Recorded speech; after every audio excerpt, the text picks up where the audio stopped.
Heilung.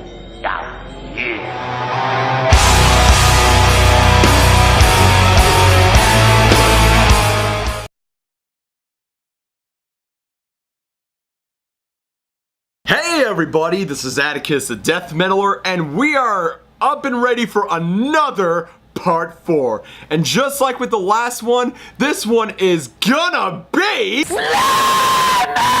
So those of you who are still unaware, living under a Dwayne Johnson like last time, you would know that just like with Attack of the Autistic Screechers, I made another 3-part series last year called The Crucifixion of the Mainstream Media, and where I mainly focused on the mainstream media completely imploding itself, showing its bullshit, showing off its hypocrisy, showing its agenda, and how it is slowly lots of irrelevancy and the rise of alternative media, mostly on the leftist side, because the leftist mainstream media for years has had such a tremendous influence and an impact amongst the population. So before we get down onto the meat and potatoes onto part 4, let us do a very quick recap now, shall we? Now on to part 1, I talked about how the Wall Street Journal pretty much character assassinated our favorite Swedish YouTuber PewDiePie, calling him an anti-Semite and Nazi, sucking off Richard Spencer's dick, being an alt-writer, everything in the book that you can imagine, and it completely fucked PewDiePie over to the point where like he lost a lot of his partnerships.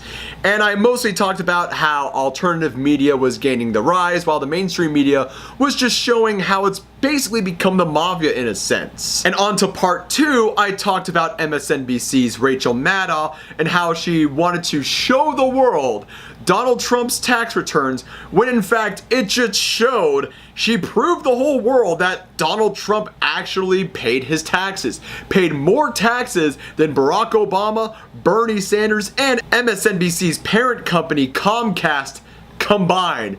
Pretty much, Rachel Maddow committed career suicide, and just goes to show that even though Trump says a lot of stupid stuff onto Twitter, that does not go to show that the mainstream media pretty much just goes after Trump for doing the smallest of things. And then we go to part 3, the piste de la resistance, the spiciest meatball I have ever done in this series.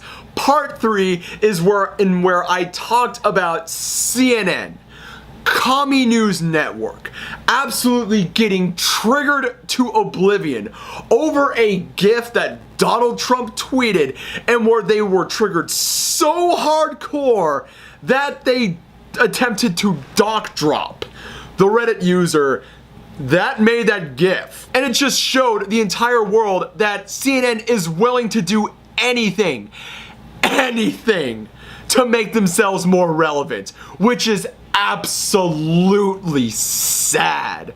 But all that pales in comparison to part 4, the Greek tragedy of Vice. Now yes, I have considered what happened to Vice over the few years a Greek tragedy, because in personal opinion, I actually really enjoyed Vice when I first checked them out in 2013 and 2014, and they actually brought out some really good and really interesting content, and they were pretty edgy in the good sense. I mean, I loved most of their documentaries they had on YouTube. I loved their documentary on the Okigahara forest, you know, the suicide forest in Japan, you know, before this fuckboy came into the forest. And I also enjoyed their documentary on Icelandic strongmen and this really weird Russian cult where their leader was supposedly thinks that he's Jesus Christ himself. And my personal favorite documentary from Vice, and I've used this in many of my videos, was to show off the far leftists in Sweden and how much of an impact and an influence they have into Sweden. I've used them as an example on a couple of my videos onto my channel. But then, as the years went on, I believe they drank the PC cultural Marxist Kool-Aid and brought out such content like articles like this. Now, if you all do remember this article that I am presenting right here, it was a very iconic article that Vice posted, and where it looked like a supposed gay man was attacked by Trump supporters after the results came in after the election. And we all do remember that time, and where there were this influx of just hate crime after hate crime after hate crime after hate crime after hate crime, and after the hysteria died down, it pretty much showed that a lot of those hate crimes, including this article that Vice posted, were false. Which goes to show that Vice, in some ways, was fake news. So a lot of these hate crimes that were result from the results of the election were fake. But you know what was actually really happening? Trump supporters getting the ever-loving shit beaten out of them after hearing about the results of the election. That was going on. But even conservatives were lazy enough to show off their hate crimes, so I gotta be fair right there. Which just goes to show that Vice was an actually really interesting and really, fascinating, news organization that made really decent documentaries, fell into the trend of just PC SJW mentality. I mean, fucking hell, Gavin McKines was a co-founder of Vice, and I'm not a big fan of Gavin McKines, but he made the right decision to leave Vice. But the real reason I am going after Vice, the real reason why I am making part 4 of the crucifixion of the mainstream media, is their recent article on addressing Childish Gambino's music video of his new song, This Is America. So, let us get to the meat and potatoes now, shall we? Now, before I get to the article at hand here, first, let's do a very short review onto the music video and the song This Is America by Childish Gambino. Now, amazingly enough, this is the first time I have actually heard of this guy was from that song and from that music video. Now, just to make myself a little bit more, just to make myself more credible, I had to watch the music video and to gather up, my thoughts and opinions onto the whole thing. Now, as you probably do know, that song, that kind of music, it's not really my taste. I mean, look at me. I'm wearing a Cow Decapitation shirt. I listen to a lot of metal. My 3 cups of teas are death metal, black metal, and thrash metal. Sometimes I go through other areas of music. I've been recently getting into the proto-European folk band called Heilung, which they're absolutely fucking awesome. I recommend you check them out. They're such amazing people, but we're getting way off topic right here. So the music video is really crazy. It has the trap music kind of sense. It's mostly Childish Gambino just acting really crazy and really just trippy, while everything around him is just basically just pure, unadulterated anarchy. Now, there's a lot of speculations onto this music video because it's mostly just, most people say it's to address gun violence, which, yes, there is a lot of stuff involving gun violence into this country. Now, it is no stranger that gun violence is a heated topic into my country. I mean, fucking hell, everybody cannot shut the fuck up about gun violence, especially what happened recently in Parkland, Florida. But the way and how I interpreted This Is America was just how absolutely crazy and insane the 2010s have become in such a very short time. It almost looked like it just went by very fast, but I mean, this decade has been ridiculous.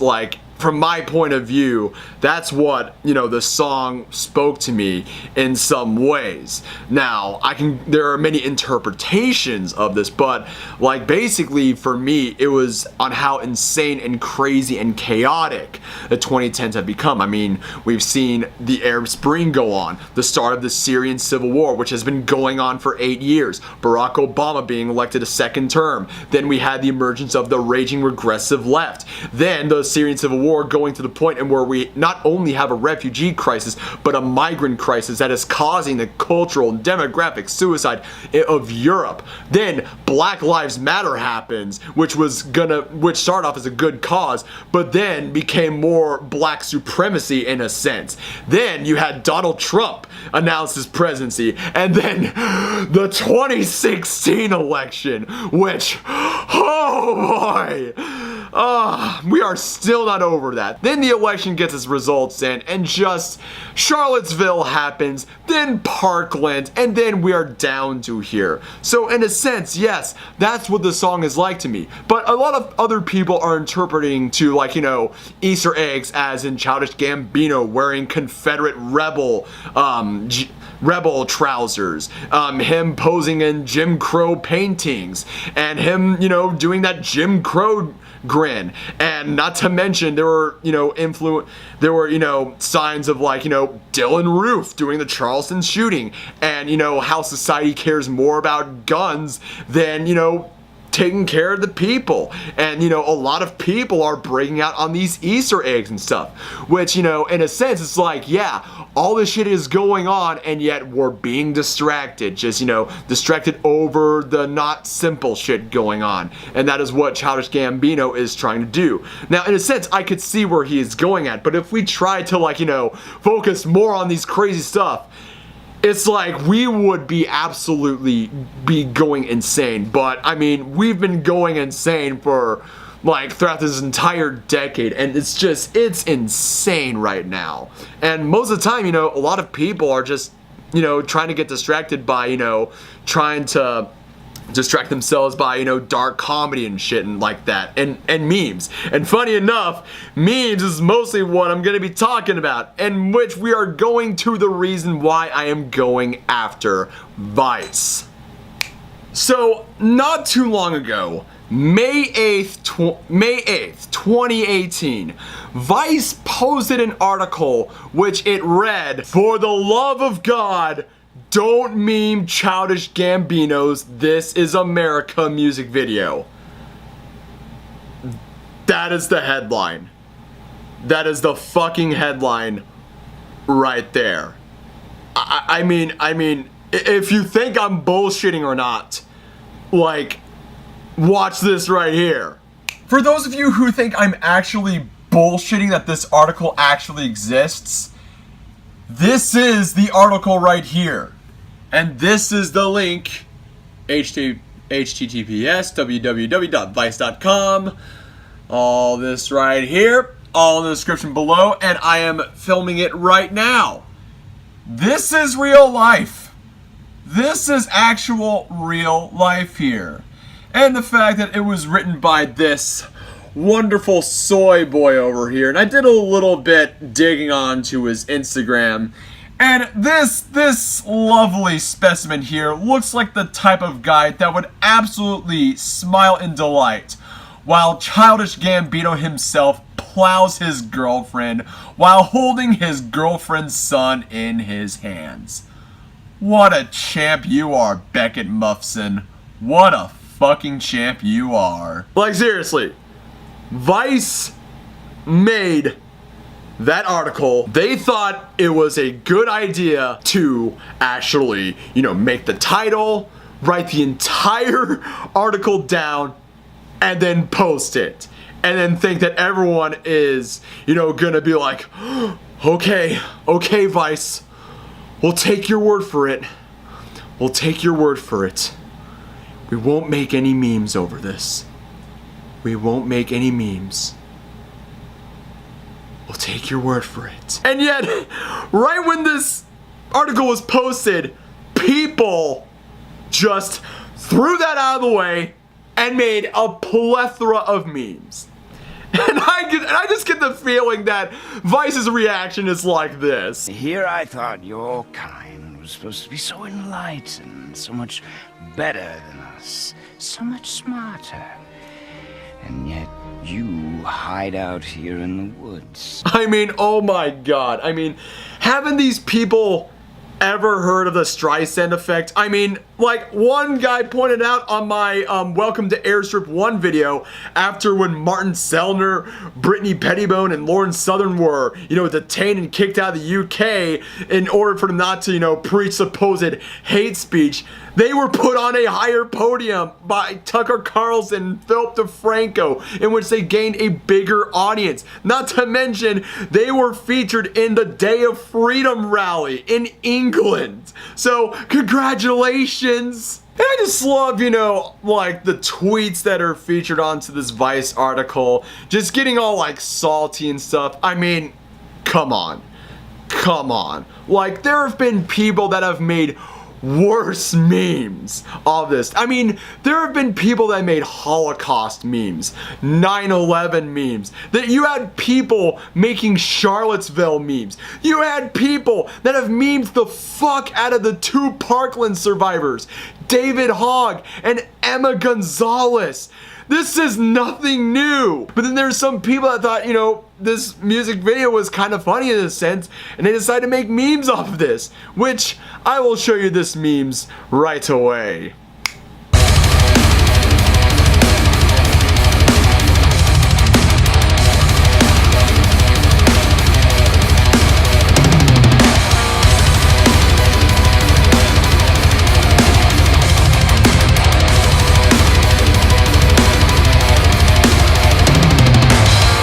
I've also noticed that a lot of people have been, adding other tracks. Like, for instance, there were some people that added, Carly Rae Jepsen's Call Me Maybe onto the music video. But personally, I believe this track fits this music video perfectly. If you don't know what I'm talking about, I'ma lay this down right now. I see your legs, I see your hot body. Want you to know I came here to party.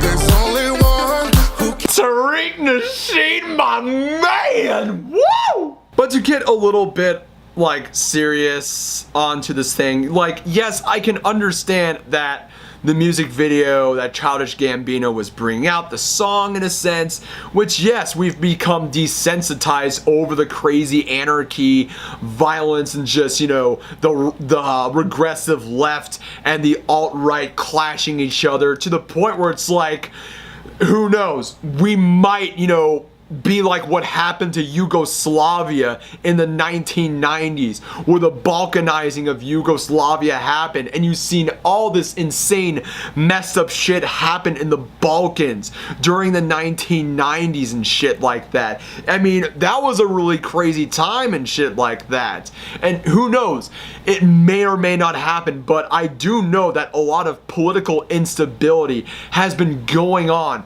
throughout this decade in America. It may or may not happen, but who knows? More time will tell when, this decade reaches its end, and we might see a tipping point. But yes, I can understand where Childish Gambino is going at, because there's been a lot of messed up shit, and a lot of people really just want to distract themselves by looking up memes and all this other stuff, which, I mean, it's not a big problem at all whatsoever. A lot of people, mostly look into memes just to get away from, like, all the messed up shit going on as a way of coping. So it's just like, I mean, yeah, the music videos just to show you, somewhat desensitizing of, American culture. Like, I mean, it's no factor that people like Whoa Vicky are a thing, which shows, yeah, you can be an absolute fucking idiot to becoming famous. I mean, you could be like Logan Paul going into the suicide forest in order to gain a lot of views, and yet YouTubers like PewDiePie just get punished over for just just typical 4chan edgy shit like that. But what do I know? What do I fucking know? I'm just a metalhead YouTuber that just likes to rant once in a while and all that shit. Now before I end this video, I just want to let you guys know little updates that are going on. Later on in late May and mid-June, I'm going to be attending 3 shows. All of them Orlando dates. I will be at the Haven twice for Tier in late May and Insomnium in June, and hopefully, once I finally get my tickets from a contact, after I see Insomnium the following day, I finally get to see Slayer! The first time and the last time I will be seeing Slayer. So it will be an absolute treasure to see Slayer for the first and last time. So, hope all of you guys in the Orlando area will be at those 3 shows. Yours truly is trying to get all of the tickets for all 3 shows. So yeah, come hang out with yours truly at all these 3 Orlando dates. So yeah, that is all I gotta say right there. So without further ado, ladies and gents, I am Atticus the Death Metaler. Hope you liked this video. Subscribe to my channel. Links are in the description below. Keep it metal and have an excellent day. So, cheers motherfuckers!